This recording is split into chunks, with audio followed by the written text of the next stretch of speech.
What comes to mind when you hear the name Micere Githae Mugo?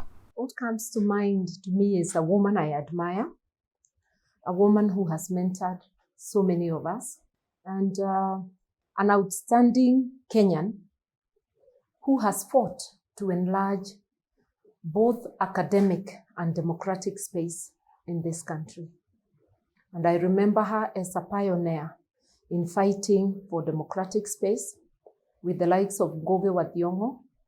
There were both lecturers at the university during my time. And I know that those were days, even lecturers had to measure what it is that they said in classrooms because it could have consequences. But there was a brand of lecturers represented by these two and others who spoke their mind even in those days. And they paid for it. They were forced into exile and have never quite been able to settle back in the country. So that's the way I remember her. Micere is one of the many scholars that went to exile when oppressive mechanisms descended on our intellectual centers. What do you think the country lost? I think the country lost some of its best brains. And the fact that we have not made any good effort to have those who were exiled back even after the democratic space was enlarged means that we have acquiesced to brain drain at a time this country requires such people. This country still requires people who believe in academic freedom, who believe in human rights, who believe in propelling the development of this country to a place where the average Kenyan will enjoy basic services and everybody can develop to their full potential. So as Kenyans, we have lost people who would otherwise contribute to our well-being. Micere is an unbreakable woman. What do you think is the source of her strength? I would only say perhaps her conviction in what she is doing and the value of what she stands for. Because it is not for gain, it's not for any other reason that an individual would agree to pay a personal price for the greater good of the society or of the country. And for that, I salute her. Contributions made by women in our country are not spoken on the same wavelength as those made by men. What do you consider to be the reason behind such erasures of women's contributions? I think I'll just trace it even to the time of independence. When we talk of Lancaster House, the names that come to mind are the male names, the likes of the late Martin Shikuku and the others. Nobody ever tells us until someone dug up the name that there was a woman by the name of Priscilla Abwao.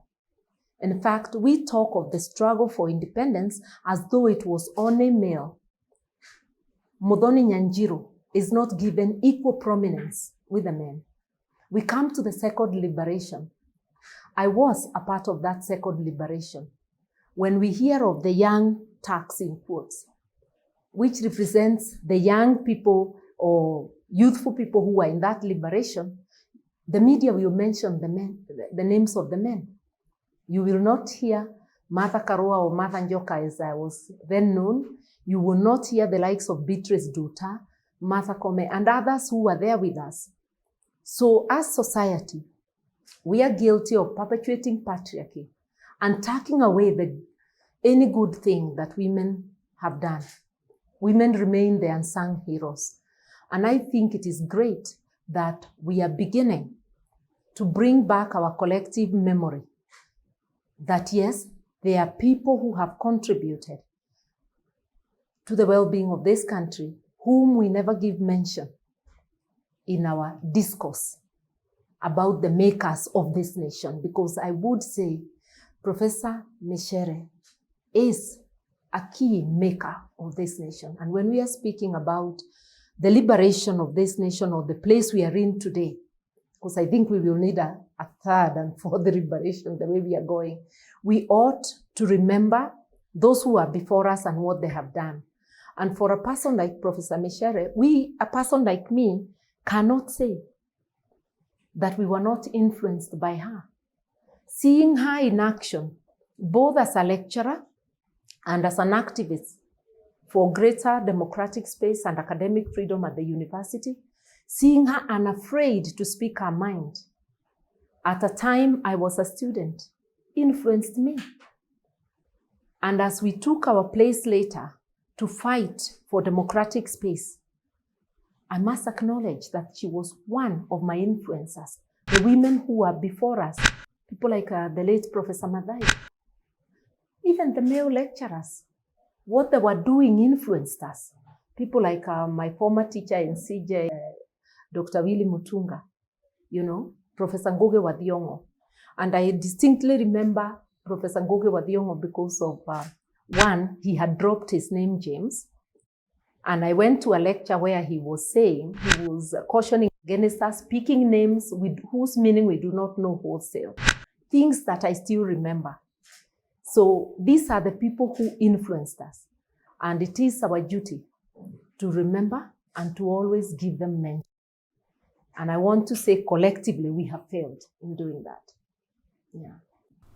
Micere has suffered because of her position in pursuit of an egalitarian society. What do you think such issues are important to her? It just shows you that she is truly a remarkable person, a great person, and that whatever she has done, her achievements in terms of building this nation, in terms of freedom of expression, academic freedom, democratic space, well-being of the nation, she did it not for herself, but for the greater good of the nation. So she's happy to see things happen, even where she is not acknowledged. And that truly goes to her greatness as a person. If you were to have a conversation with the younger generation of this country about Micere, what would you tell them? I would say that these are the pioneers of the second liberation, because we talk of the second liberation like it began in the 90s. No, it began in the late 70s, the 80s, when lecturers like her in the university were bearing the brunt and suffering denial of their rights, including the right to work, the right to earn a living, because of expressing their views freely. I went to teach at the University of Nairobi, and again, this was the most affirming space for me. I just throve. It was an atmosphere where you had no other thing but to thrive.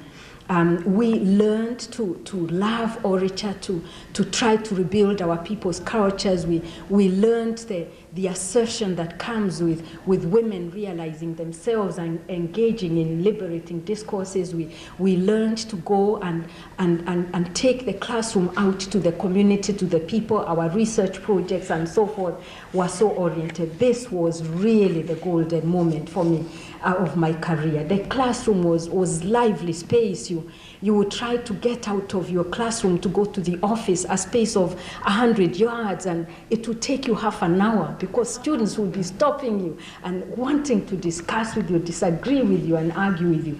This really was incredible. Then, of course, at Nairobi, because of the belief that some of us had in working with the community and extending the classroom out to the people, unearthing the paradigms of ordinary people, we ran into problems with the neo-colonial government. This was a black government. And again, it really has a real lesson for us, that oppression need not necessarily assume color, a given color. Imperialism and domination has assumed in a colonial position whiteness, and the white construct is something we really need to struggle against. But then, African repression can be worse. It is like the position of the overseer in a slave plantation who wants to show that he or she can be more vicious than master. And really, under neocolonialism, we've been through everything. I've been through interrogation chambers by the police. for mobilizing women and literacy. I have spent time in police cells. At one time, I was saying to, I have a lovely teaching assistant, and I couldn't remember his name yesterday. I just blanked out. And part of that has to do with the fact that I developed a minor stroke after one of the beatings in the police cells. Those spaces were incredible. They would lock you up in a tiny space. And for me as a woman, and I seemed to be the only woman at the time who was in a lot of activism, they would lock me up with men. And in that space of just about the way this table is, there would be about 8 of us, just standing room, and in the middle there would be a bucket. And that bucket, you can imagine what it was for. You did the little one there and you did the big one there. And I used to suffer from constipation because I just couldn't bring myself to do it, you know. And at one point, one of the men I was locked up in there with threatened to rape me. Again, you talk of, male-female, paradigms and oppression. An old man came and stood in between me and this man and said, "Do not touch this woman.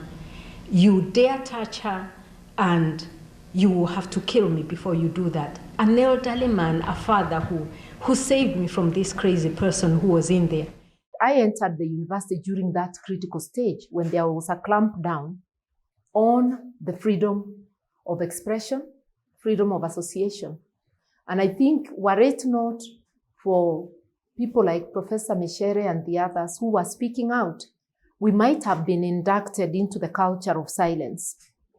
But I was educated at the university at a time when there were few people who could stand up, and she stood among them. She was an outstanding person among those who could speak up, and therefore they molded us into later-day activists, and therefore we ought to remember that the second liberation did not begin in the 80s, in the push for a return to multi-party politics. It actually began in the universities in the quest for academic freedom.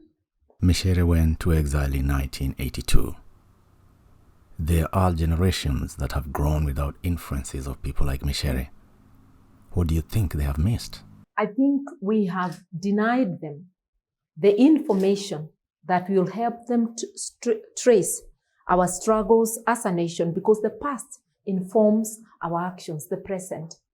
And we need to speak about these things so they can link. When they hear of the second liberation, they can have a full dose of the struggle for independence, which is also not very well documented. They should have the struggle for independence, what happened to the state, reasons for the struggle for the second liberation, whose roots come almost immediately after independence, because by the 70s, even by 66, the Limuru Conference, we are beginning to see turbulence, barely 3-4 years after independence, and the struggle maturing with the fight for academic freedom and then the fight for a return to plural politics and for the enlargement of democratic space in the 70s and the 80s. I think we owe it to ourselves as a nation.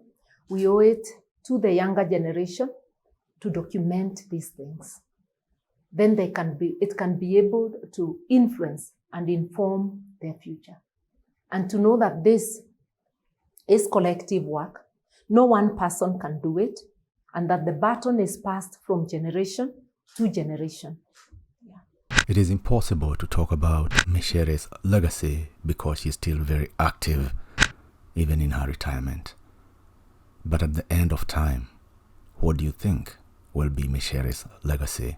I think her legacy is an unwavering warrior for social justice, an unwavering warrior for enlargement of democratic space, and for all the freedoms that a human being yearns for, and which are now enshrined in our Constitution. And she's also living testimony today that nothing comes easy.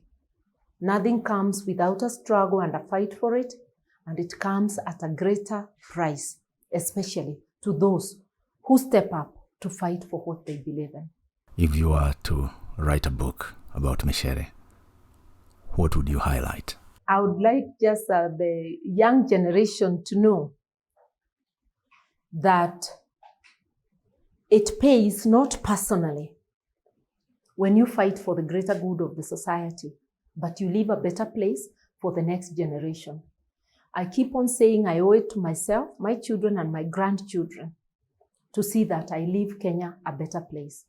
And that is why one must struggle again and again. And you might think that because you are comfortable as a professional, things are okay. But we never practice our professions in a vacuum. It's within a social, political, and economic context. And if things are not going right in our country, then things will not go right, even in your profession. If there is corruption, that corruption will interfere with the practice of your profession. If there is a clampdown on freedoms, the freedom of expression, your basic human rights, it will affect you even as an individual. Where you work, where you live, where you trade. Therefore, we have a collective duty to ensure that we have a functional state that believes in the rule of law and therefore upholds all our rights as enshrined in the Constitution. And I would say to the younger generation that we have been shown by those before us, this is a must. And now I can also speak to the young because I'm an elder where I am. Even the Constitution would describe me as an elder. Once you hit 60, you are an older person in society. So I have come to that, and it's my duty to ensure that the next generation understands and can be able to trace down the struggle this country has undergone, especially as a time when the get-rich-quick mentality is what is being, inculcated in our young people, where values have been pushed to the back burner, and it's get-rich-quick by any means, where the rule of law has actually been ignored, and where corruption has permeated the society, that our young people may not know that even our traditional society, leave alone the state as we know it after independence, that our traditional society, all our communities, none tolerated that. That hard work is a virtue that ought to be upheld, and anybody who takes things that do not belong to them, and worst of all, who steals from his or her own community, which is, and our community now is Kenya, not our individual ethnic groups, is a social misfit who should be shunned. This will influence, if this is inculcated, it will influence even our voting patterns. Look at the tragedy that Kenya is, that we vote in people we know have committed crimes against the people. People we know cannot be good shepherds of the finances of this nation. People who cannot be good stewards of the needs of the people of public good. We need a conversation that helps us to wake up collectively, awakes our collective conscience, and so that the next generation can take over and steer this country to where it should be. Yeah.